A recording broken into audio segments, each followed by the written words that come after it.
Do you want to know the mistakes you must avoid in order to succeed in frugal living? In this video, I'm going to give you my top 7 things not to do.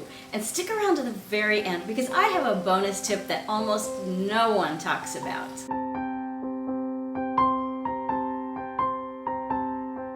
Hello and welcome. I'm Amy, and here at Frugal Over 50, I give you tips and tools for frugal living, all personally tested by me.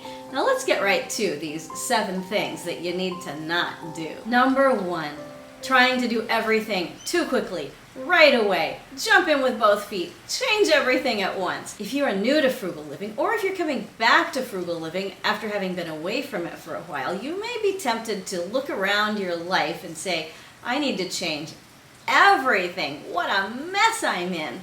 And it's nice that you are aware of the mess you're in. That's great. Take that as your first step into frugal living. You've already made a big change just by being aware. So if you want to take another step, make sure that you take a small step. What's one thing that you can change? Don't try to change everything at once, because what happens if you try to change everything? You're going to go into shock. You're going to stop. You're going to give up. You're going to burn out. If you want to be frugal for the long haul, change a little bit at a time. And the first step is the one you've probably already taken, the step of acknowledging that you need to live frugally. So well done, you. And now just take another small step and another small step. Don't try to do everything at once. Number 2. Trying to do your frugal journey exactly like someone else's frugal journey. This is an interesting one because we usually look at this in a different way. We usually look at keeping up with the Joneses, and we look at, oh, are you just trying not to be frugal because your neighbors are not frugal and you want to match up with them, right? But oftentimes we use that same mindset when we go into our personal frugal living journeys, and we compare ourselves. Am I as frugal as that person, or as that person, or as that leader? Am I as frugal as you? And we start comparing ourselves. One of the things that happens if you try to follow somebody else's method exactly is that you'll feel bad about yourself and you won't feel empowered on your frugal journey. And I want you to feel empowered, and I'm sure that you do too. The other thing that happens is that no one method is exactly right for every person. The main thing is the mindset and just continuing to go little by little. So yeah, take tips from me, take tips from all of the other wonderful YouTubers who are around who give you ideas, take tips from books, take tips from blog articles, take tips from your grandma, and then personalize them. Make sure that you are on your own path. And don't try to just do exactly like somebody else. Now, if you're looking for a really quick next step that you can take, I'd like to encourage you to take the step of subscribing here to this channel, because I teach you frugal tips and tools that you can use on your own personal journey all the time. And then go ahead and hit the notification bell so that you'll get notified first of new videos. And if you like this kind of content, go ahead and give this video a like. It helps me to share my videos with more people here on YouTube, so thank you very much. Now let's get right back to it. Number 3, the mistake people make is they equate being frugal with being cheap. Now I have a whole video that I'm going to link for you about frugal versus cheap and how it's really kind of a sliding scale, and my frugal may be your cheap and your frugal may be my cheap. But even given those sort of varying categories of frugal and cheap, think of the word cheap as being something that doesn't last, something that isn't going to get you very far, whereas frugal is something that you can celebrate, that you can enjoy, that you can save up for if you need to, that you can have forever. And if you decide, I'm just going to go for the cheapest thing instead of, say, saving up for a better quality item, then you are not really frugal. The classic description of this particular phenomenon comes from the late Sir Terry Pratchett, who wrote a series of fantasy novels, oddly enough, in which he describes what he calls the boots theory. Here's the boots theory. Let's say that you have $50 to spend on a pair of boots.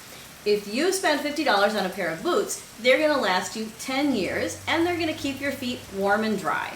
They may even last longer than 10 years. If you either don't have $50 to spend and you only have $10, or you've decided, I'm going to save money, I'm going to buy a $10 pair of boots when I could buy a $50 pair, or I could save up for a $50 pair, you're going to buy a new $10 pair of boots every year for 10 years. At the end of that 10 years, if you have to spend $10 a year, you have spent $100, and likely your feet have been cold and wet at least part of that time because the boots were cheap.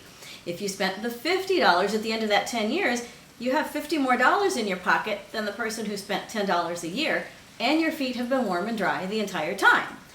Now, this illustrates a couple of points, one being that sometimes we have to choose the $10 boots because that's all we have.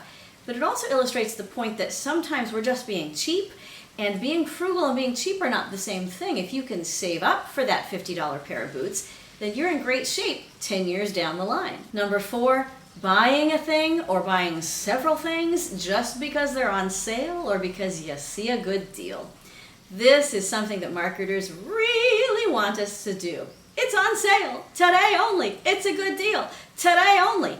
And if you have always been immune to that, I bet you are not as immune as you used to be, just because you've lived through several months of rolling shortages in various items. And when you see something at the store and it looks like a good deal, you might be, like me, tempted to just go ahead and get it and pay for it and let the budget do what it will. I completely understand that, but I encourage you to think about stocking up as part of your frugal journey rather than as being outside of your frugal journey. I know, because I'm going through this too. I was at the store just yesterday, but I made a calculated decision to buy a few extras of staple household items. Some were on sale and some actually weren't. This is a different mindset than just going, well, it's on sale, I should get it. It's 2 for 1. Are you going to use it, or are you just going to keep it in your house and then wish you had the money instead of the thing?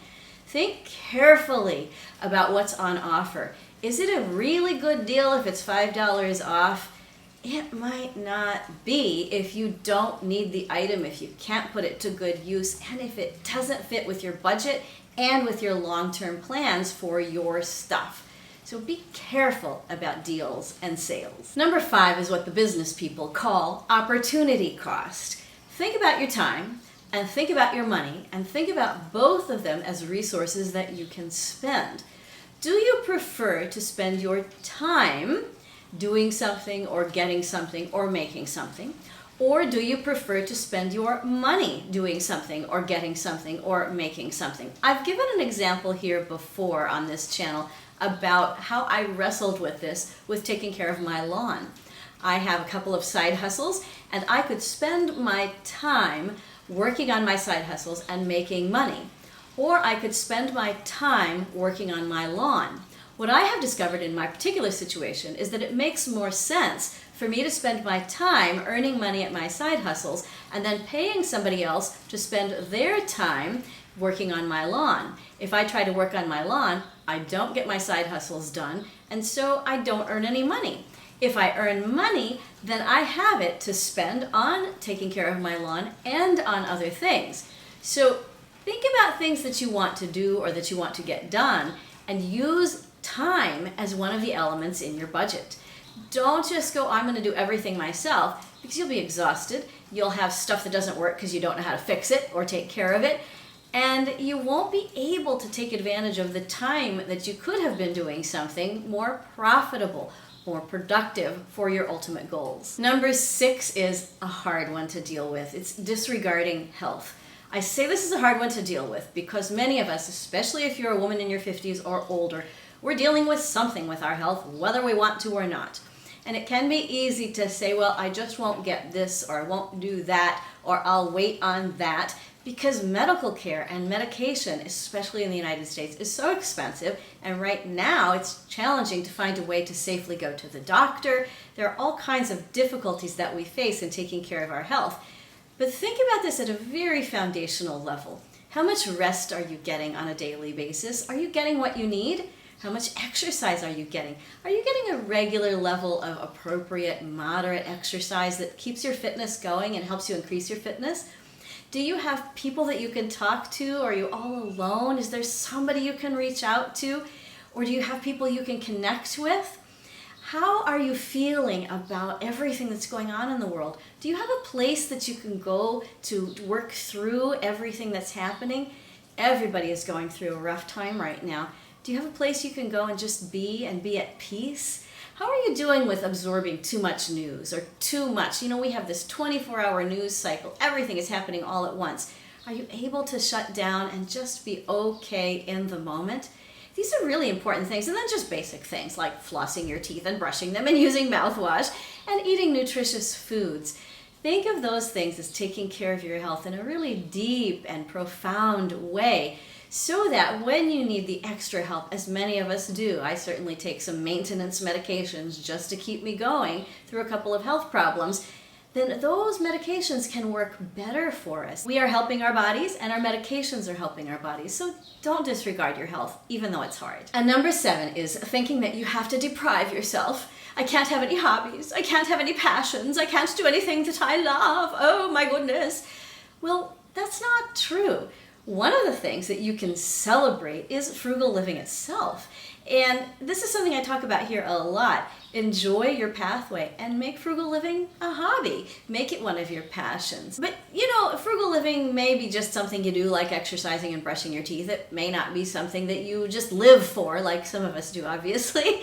And that's okay too. What do you love to do? Do you love to craft? Do you love to run marathons? Do you love to fix cars? Do you love to bake bread? What do you love to do? What is your passion? What is your hobby? Don't deprive yourself of that. Make your passions and your hobbies and the lovely things in your life part of your frugal journey. This leads to my bonus tip for you. This is something that almost nobody talks about, and I want to give it to you very clearly. What should you do to get started on or to take the next steps on your frugal journey? Here it is. Take it one step at a time and enjoy the journey. Everything that you do frugally, make it an enjoyable choice. A choice where you can pat yourself on the back and give yourself a gold star and celebrate. Celebrate every step on your frugal journey and make sure to take it one step at a time. We crawl before we walk before we run before we fly. And you will be flying soon enough. But go ahead and enjoy the journey every step of the way. I believe in frugal living, and I believe in you. Live frugally, change your life, and that'll change your world. Wherever you are on your frugal journey, I am so proud of you, and you are not alone. Take that next step, and I can't wait to see you again very soon. Bye-bye.